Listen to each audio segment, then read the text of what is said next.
So இந்த விஷயங்கள் வந்து நமக்கு தெரிஞ்சிருக்கணும். இல்ல அப்படின்னா, இதுக்கு பாதுகாப்பான ஒரு இடங்களை அமைத்து தருவது அரசாங்கத்துடைய கடமை. இதில இப்ப பாதிக்கப்பட்டுட்டோம்னு தெரிஞ்சதுக்கு அப்புறம்னு வச்சுக்கோங்க மேடம்.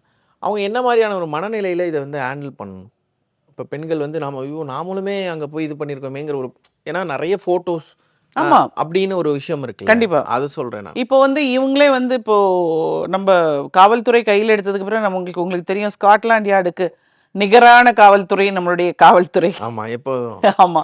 அவங்க வந்து இத நோண்டி எல்லாம் எடுத்திருப்பாங்க. இந்நேரத்துக்கு வந்து என்னென்ன விஷயங்கள் அதில நடந்திருக்குங்கிறத அவங்க கண்டிப்பாக எடுத்திருப்பாங்க.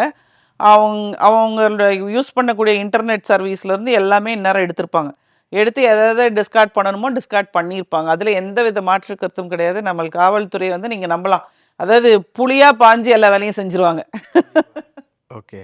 அதனால யாரும் பெரிய அளவு பெரிய அளவுல பயப்பட வேண்டியதில்ல. அப்படியே பயந்தாலும் அவங்க போயி குடுக்கலாம். ஏன்னா, இந்த சைபர் கிரைம்ங்கிற டிபார்ட்மெண்ட்டே இதுக்காக தான் இருக்குது. வெளிய யாருக்கும் தெரியாமல் இந்த விஷயங்கள வந்து அவங்க அதாவது என்ன சொன்ன பப்ளிசிட்டி இல்லாம ஒரு நல்ல செயல செஞ்சுகிட்டு இருக்கிறாங்க. ஸோ அவங்க கிட்ட போய் கம்ப்ளைண்ட் பண்ணலாம். பயமே இல்லாம போய் பண்ணலாம்.